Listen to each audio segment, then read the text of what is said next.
सकाळी उठल्यापासून जर ना दिवस छान जावा असं वाटत असेल ना, तर रात्रीचं ना हे एक काम करून झोपावं, ते म्हणजे भांडी.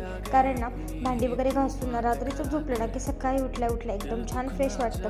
कारण लवकर आपण जरी आवरलं तरीही आपलं टिफिन वगैरे बनवण्यासाठी आपल्याला किचनमध्येच यावं लागतं. त्याच्यामुळे ना मी रात्रीचा ना कितीही वेळ झाला किंवा कितीही कंटाळा आलेला असला ना तरी हे काम केल्याशिवाय मी अजिबात झोपत नाही.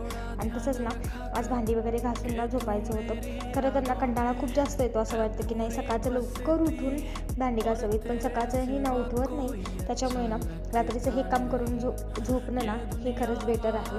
तर असं काहीसं ना आजचं माझं किचनचं क्लिनिंग रुटीन होतं. तर कसा वाटला तुम्हाला हा व्लॉग मला कॉमेंट्समध्ये नक्की सांगा. तुम्हाला जर आपले व्लॉग आवडत असतील तर आपल्या चॅनल नक्की सबस्क्राईब करा, कॉमेंट्स करा, लाईक करा, शेअर करा आणि ना मला व्लॉग्स कसे असतात हे सांगायलाही अजिबात विसरू नका. चला तर हा मिनी व्लॉग ना मी इथंच एंड करते आणि तुमच्यासोबत ना गप्पा मारत माझी भांडीसुद्धा घासून झाली. चलो बाय.